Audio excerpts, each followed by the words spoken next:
ಸ್ನೇಹಿತರೆ, ಮೀಡಿಯಾ ಮಾಸ್ಟರ್ಸ್ಗೆ ಸ್ವಾಗತ ಸುಸ್ವಾಗತ. ಗೆಳೆಯರೆ, ಭಾರತ ಅದೊಂದು ವಿಷಯದಲ್ಲಿ ಸ್ವಾವಲಂಬಿ ಆಗಿಬಿಟ್ರೆ ಚೀನಾಗೆ ಪ್ರತಿ ವರ್ಷ ಭಾರತ ಒಂದರಿಂದಲೇ ನೇರವಾಗಿ 18,000 ಕೋಟಿ ರೂಪಾಯಿಗಳ ನಷ್ಟ ಉಂಟಾಗುತ್ತೆ. ಚೀನಾದ ಏಕಸ್ವಾಮ್ಯ ಅಲ್ಲಿ ಕಡಿಮೆ ಆಗುತ್ತೆ. ಭಾರತ ಚೀನಾದ ಮೇಲೆ ಡಿಪೆಂಡ್ ಆಗಲೇಬೇಕಾದ ಅನಿವಾರ್ಯತೆಯಿಂದ ಹೊರಬರುತ್ತೆ. ಅದು ಬೇರಿನ್ನೇನೂ ಅಲ್ಲ, ಔಷಧಗಳಿಗೆ ಬಳಕೆ ಮಾಡುವ API ಅಂದರೆ ಔಷಧಗಳ ಕಚ್ಚಾ ಪದಾರ್ಥ ತಯಾರಿ. ಅದಕ್ಕಾಗಿ ಭಾರತ ಈಗ ತೀವ್ರ ಸ್ವರೂಪದಲ್ಲಿ ಸಿದ್ಧವಾಗ್ತಾ ಇದೆ. ಸುಮಾರು 56 ವಿವಿಧ ಕಚ್ಚಾ ಪದಾರ್ಥಗಳನ್ನು ದೇಶೀಯವಾಗಿ ಉತ್ಪಾದನೆ ಮಾಡಿಕೊಳ್ಳುವ ನಿಟ್ಟಲ್ಲಿ council of scientific and industrial research CSIR ತಯಾರಿಗಳನ್ನು ಆರಂಭ ಮಾಡಿದೆ. ಹಾಗಾದರೆ ಏನಿದು API? ಇವತ್ತು ಭಾರತಕ್ಕೆ ಅದರ ಅಗತ್ಯ ಏನಿದೆ, ಔಷಧಗಳ ಮಾರುಕಟ್ಟೆಯಲ್ಲಿ ಭಾರತದ ಸ್ಥಾನ ಏನು ಅನ್ನೋ ಬಗ್ಗೆ ಒಂದಷ್ಟು ವಿಷಯಗಳನ್ನು ಇಲ್ಲಿ ನೋಡೋಣ.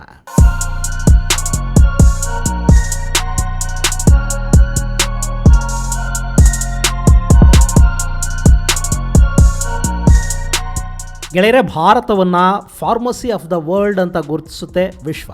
ಇವತ್ತು ಜಗತ್ತಿನ ಔಷಧ ಮಾರುಕಟ್ಟೆಯನ್ನು ನಾವು ಗಮನಿಸೋದಾದರೆ ಭಾರತ ಇಡೀ ಜಗತ್ತಿಗೆ ಬೇಕಾದ ಔಷಧಗಳ ಪೈಕಿ 20% 25% ಔಷಧಗಳನ್ನು ಪೂರೈಸುತ್ತೆ. ಜಗತ್ತಿನ ಒಟ್ಟು ಬೇಡಿಕೆಯ 50% ವಿವಿಧ ವ್ಯಾಕ್ಸಿನ್ಗಳು ಭಾರತದಲ್ಲಿ ತಯಾರಾಗುತ್ತವೆ.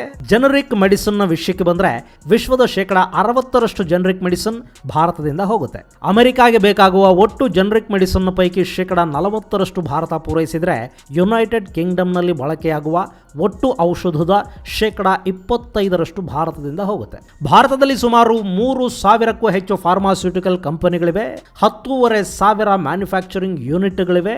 ಇಡೀ ವಿಶ್ವದ ಔಷಧ ತಯಾರಿಕಾ ಮಾರುಕಟ್ಟೆಯಲ್ಲಿ ಭಾರತದ್ದು 3ನೇ ಸ್ಥಾನ. ಭಾರತ ಪ್ರತಿ ವರ್ಷ 3 ಲಕ್ಷ ಕೋಟಿ ರೂಪಾಯಿಗಳ ಮೌಲ್ಯದ ಔಷಧ ವ್ಯಾಪಾರವನ್ನು ಮಾಡುತ್ತೆ. ಇದು ವಿಶ್ವದ ಔಷಧ ಮಾರುಕಟ್ಟೆಯಲ್ಲಿ ಭಾರತದ ಸ್ಥಾನ. ಆದರೆ ಇಷ್ಟೆಲ್ಲ ಸಾಧಿಸಿದರೂ ಕೂಡ ನಾವು ಶಭಾಷ್ ಅಂತ ಹೇಳ್ಕೊಳ್ಳೋ ಹಾಗಿಲ್ಲ. ಯಾಕೆಂದರೆ ನಾವು ತಯಾರು ಮಾಡೋ ಬಹುತೇಕ ಔಷಧಗಳೇನಿವೆ ಅದಕ್ಕೆ ಬೇಕಾಗುವ API ಅಂದರೆ ಆಕ್ಟಿವ್ ಫಾರ್ಮಾ ಇಂಗ್ರೀಡಿಯೆಂಟ್ಸ್ ಅಥವಾ ಔಷಧ ತಯಾರಿಗೆ ಬೇಕಾದ ಕಚ್ಚಾ ಪದಾರ್ಥಗಳಿವೆಯಲ್ಲ, ಅವುಗಳನ್ನು ನಾವು ಚೀನಾದಿಂದ ಆಮದು ಮಾಡಿಕೊಳ್ತೀವಿ. ಅಲ್ಲಿಂದಲೇ ನಾವು ಆಮದು ಮಾಡಿಕೊಳ್ಳಬೇಕು. ಅದು ನಮ್ಮ ಅನಿವಾರ್ಯತೆ.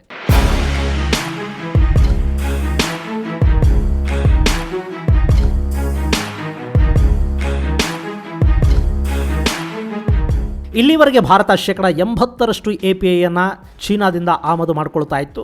ಭಾರತದ ಈ ಅನಿವಾರ್ಯತೆಯನ್ನು ಬಳಕೆ ಮಾಡಿಕೊಂಡು ಚೀನಾ ಕಳೆದ ವರ್ಷ ಕೋವಿಡ್ ಸಂದರ್ಭದಲ್ಲಿ ತಾನು ಸರಬರಾಜು ಮಾಡೋ ಕಚ್ಚಾ ಪದಾರ್ಥಗಳ ಬೆಲೆಯನ್ನು ಏಕಾಏಕಿ ಏರಿಕೆ ಮಾಡಿದ್ದಷ್ಟೇ ಅಲ್ಲ, ಟ್ರಾನ್ಸ್ಪೋರ್ಟೇಷನ್ ಚಾರ್ಜ್ಗಳನ್ನು ಕೂಡ ಹೆಚ್ಚು ಮಾಡಿತು. ಇಷ್ಟಾದರೂ ಭಾರತದ ಫಾರ್ಮಾ ಕಂಪನಿಗಳು ಚೀನಾದ ಮೇಲೆ ಆಧಾರ ಪಟ್ಟಿದ್ವು. ಯಾಕೆಂದರೆ ಚೀನಾದ API ಬೇರೆ ಕಡೆಗಳಿಗಿಂತ 10% 15% ಕಡಿಮೆ ಬೆಲೆಗೆ ಸಿಗುತ್ತೆ ಅನ್ನೋ ಕಾರಣಕ್ಕೆ. ಆದರೆ ಗಲ್ವಾನ್ ವ್ಯಾಲಿ ಸಂಘರ್ಷದ ನಂತರ ಚೀನಾದ ಮೇಲಿನ ಡಿಪೆಂಡೆನ್ಸಿಯನ್ನು ಕಡಿಮೆ ಮಾಡ್ಕೊಳ್ಳೋದಕ್ಕೆ ಭಾರತ ನಿರ್ಧಾರ ಮಾಡಿದೆ.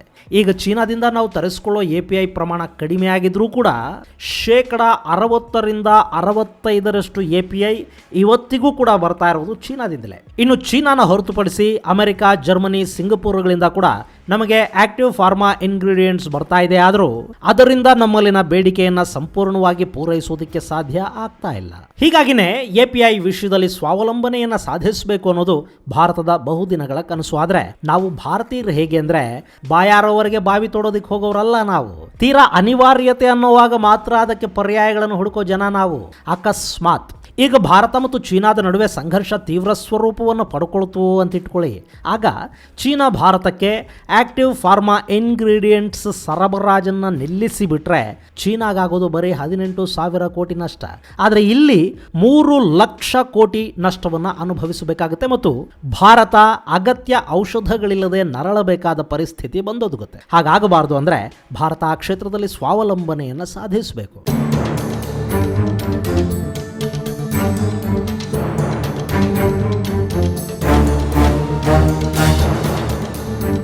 ಹೀಗಾಗಿ API ಕ್ಷೇತ್ರದ ಸ್ವಾವಲಂಬನೆಯನ್ನು ಹೆಚ್ಚು ಮಾಡಿಕೊಳ್ಳೋದಕ್ಕೆ ಕಳೆದ ವರ್ಷ ಸರ್ಕಾರ ಆತ್ಮನಿರ್ಭರ ಯೋಜನೆಯಲ್ಲಿ ಒಂದು ಘೋಷಣೆಯನ್ನು ಮಾಡಿತು.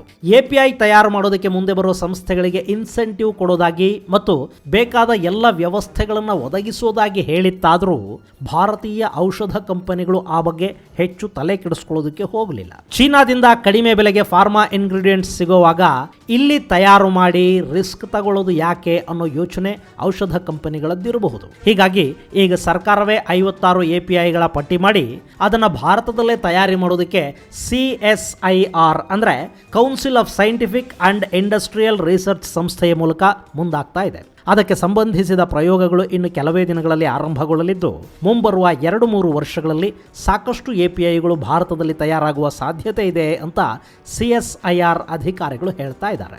ಇಲ್ಲಿ ಔಷಧಗಳ ಕಚ್ಚಾ ಪದಾರ್ಥದ ತಯಾರಿಕೆಗಾಗಿ ಕಲ್ಲಿದ್ದಲು ಮತ್ತು ಪೆಟ್ರೋಲಿಯಂ ಸಚಿವಾಲಯದ ಅಧಿಕಾರಿಗಳ ಜೊತೆ ಮಾತುಕತೆಗಳು ಆರಂಭ ಆಗಿವೆ. ಅವರ ಸಹಭಾಗಿತ್ವದಲ್ಲಿ API ತಯಾರಿಕೆಯ ಸಂಶೋಧನೆಗಳು ಆರಂಭ ಆಗುತ್ತವೆ. ಇಲ್ಲಿ ಔಷಧಕ್ಕೂ ಕಲ್ಲಿದ್ದಲಿಗೂ ಏನು ಸಂಬಂಧ? ಈ ಅನುಮಾನ ನಿಮ್ಮಲ್ಲಿ ಉಂಟಾಗೋದು ಸಹಜಾನೇ. ಸಾಮಾನ್ಯವಾಗಿ ಕಲ್ಲಿದ್ದಲು, ಕಚ್ಚಾ ತೈಲ ಇವುಗಳನ್ನು ಬಳಸಿ ಇಂಧನ ತಯಾರಿ ಮಾಡ್ತಾರೆ. ಪೆಟ್ರೋಲಿಯಂ ಉತ್ಪನ್ನಗಳು, ಗ್ಯಾಸ್ ತಯಾರಿಗೆ ಇವು ಬಳಕೆ ಆಗುತ್ತವೆ. ಹೀಗೆ ಇಂಧನ ತಯಾರಿಗೆ ಫರ್ಮೆಂಟೇಷನ್ ಮೆಥಡ್ ಅನ್ನು ಬಳಸ್ತಾರಲ್ಲ, ಆಗ ಬರುವ ಬೈ ಪ್ರಾಡಕ್ಟ್ಗಳ ಮೂಲಕ ಸುಮಾರು 10ರಿಂದ 12 ಔಷಧಗಳಿಗೆ ಬೇಕಾಗುವ API ಅನ್ನು ತೆಗೆಯೋದಕ್ಕೆ ಸಾಧ್ಯವಾಗುತ್ತೆ ಅಂತ ವಿಜ್ಞಾನಿಗಳು ಹೇಳ್ತಾ ಇದ್ದಾರೆ.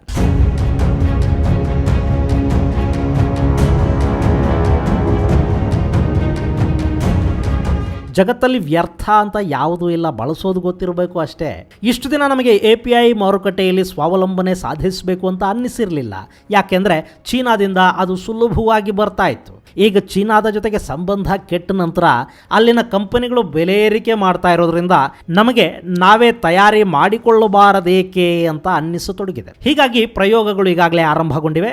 ಅನಿವಾರ್ಯತೆ ಅನ್ನೋದೇ ಎಲ್ಲ ಅನ್ವೇಷಣೆಗಳಿಗೂ ತಾಯಿ ಇದ್ದ ಹಾಗೆ. ಹಿಂಗಾದರೂ ಕೂಡ ಭಾರತ ಈ ವಿಷಯದಲ್ಲಿ ಸ್ವಾವಲಂಬಿ ಆಗೋದಕ್ಕೆ ಹೋಗ್ತಾ ಇದೆಯಲ್ಲ, ಅದೇ ಸಂತೋಷದ ವಿಷಯ. ಆಯಿತು, ನಾವಿಲ್ಲಿ ಪಟ್ಟಿ ಮಾಡಿರೋ 56 ಇಂಗ್ರೀಡಿಯೆಂಟ್ಸನ್ನು ತಯಾರಿ ಮಾಡಿಕೊಂಡೇ ಬಿಡ್ತೀವಿ ಅಂತ ಇಟ್ಕೊಳ್ಳಿ. ಅಷ್ಟು ಮಾಡಿಕೊಂಡು ಬಿಟ್ರೆ ನಮಗೆ API ವಿಷಯದಲ್ಲಿ ಚೀನಾ ಮೇಲಿನ ಡಿಪೆಂಡೆನ್ಸಿ ಸಂಪೂರ್ಣವಾಗಿ ಕಡಿಮೆ ಆಗಿ ಹೋಗುತ್ತಾ? ಖಂಡಿತ ಇಲ್ಲ. ಇಷ್ಟೆಲ್ಲ ಮಾಡಿಕೊಂಡ ಮೇಲೆ ಕೂಡ ಸುಮಾರು 8ರಿಂದ 10 APIಗಳಿಗಾಗಿ ನಾವು ಚೀನಾದ ಮೇಲೆ ಆಧಾರ ಪಡಲೇಬೇಕಾಗಿ ಬರುತ್ತೆ. ಆದರೂ ಕೂಡ ಅದು ತೀರಾ ದೊಡ್ಡ ಡಿಪೆಂಡೆನ್ಸಿ ಅಂತ ಅನ್ನಿಸ್ಕೊಳ್ಳೋದಿಲ್ಲ. ಎಲ್ಲವನ್ನೂ ಅಲ್ಲಿಂದಲೇ ತರಿಸ್ಕೊಳ್ಬೇಕು ಅನ್ನೋದಕ್ಕೂ, ಯಾವುದೋ 7-8 ಇಂಗ್ರೀಡಿಯೆಂಟ್ಸನ್ನು ತರಿಸ್ಕೋತೀವಿ ಅನ್ನೋದಕ್ಕೂ ಸಾಕಷ್ಟು ವ್ಯತ್ಯಾಸ ಇರುತ್ತೆ. ಹೀಗಾಗಿ ಔಷಧ ಕ್ಷೇತ್ರದಲ್ಲಿ ಸ್ವಾವಲಂಬಿ ಆಗೋ ಕಡೆ CSIR ನಡೆಸ್ತಾ ಇರೋ ಸಂಶೋಧನೆಗಳು ಯಶಸ್ವಿ ಆಗಲಿ, ಭಾರತ ಔಷಧ ಕ್ಷೇತ್ರದಲ್ಲಿ ತನ್ನ ಕಾಲ ಮೇಲೆ ತಾನು ಸಂಪೂರ್ಣವಾಗಿ ನಿಲ್ಲೋ ಹಾಗಾಗಲಿ, ಚೀನಾಗೆ ನಾವು ಕೊಡ್ತಾ ಇರೋ 18,000 ಕೋಟಿ ರೂಪಾಯಿ ವ್ಯಾಪಾರವನ್ನು ಬೇಗ ನಿಲ್ಲಿಸುವಂತಾಗಲಿ, ಹಾಗೆಯೇ ಕಂಪ್ಯೂಟರ್ ಚಿಪ್ಪುಗಳ ವಿಷಯದಲ್ಲಿ, ಎಲೆಕ್ಟ್ರಾನಿಕ್ಸ್ ವಿಷಯದಲ್ಲಿ ಕೂಡ ಭಾರತ ಸ್ವಾವಲಂಬಿಯಾಗೋ ಕಡೆ ಹೆಜ್ಜೆ ಇಡಬೇಕಿದೆ. ಭಾರತದಲ್ಲಿ ಬಂಡವಾಳ ಹೂಡೋದಕ್ಕೆ ಸಿದ್ಧವಿರುವ ಕಂಪನಿಗಳಿಗೆ ಬೇಕಾದ ಅಗತ್ಯ ಸೌಲಭ್ಯಗಳನ್ನು ಕಲ್ಪಿಸಿಕೊಡೋ ಮೂಲಕ, ಇನ್ಫ್ರಾಸ್ಟ್ರಕ್ಚರ್ ಅಭಿವೃದ್ಧಿ ಮಾಡೋ ಮೂಲಕ ಎಲೆಕ್ಟ್ರಾನಿಕ್ ಉದ್ಯಮವೂ ಕೂಡ ಮೇಕ್ ಇನ್ ಇಂಡಿಯಾ ಆಗಲಿ ಮತ್ತು ಇಲ್ಲಿನ ಯುವಕರಿಗೆ ಉದ್ಯೋಗಾವಕಾಶಗಳು ಹೆಚ್ಚಾಗಲಿ ಅಂತ ಹಾರೈಸೋಣ. ಇದು ಗೆಳೆಯರೇ API ಮಾರುಕಟ್ಟೆ ಕುರಿತಾದ ಸಂಕ್ಷಿಪ್ತ ಮಾಹಿತಿ. ಮುಂದಿನ ಸಂಚಿಕೆಯಲ್ಲಿ ಮತ್ತಷ್ಟು ವಿಶೇಷಗಳ ಜೊತೆ ಮತ್ತೆ ಭೇಟಿಯಾಗೋಣ. ಅಲ್ಲಿವರೆಗೆ ಜೈ ಹಿಂದ್, ಜೈ ಕರ್ನಾಟಕ.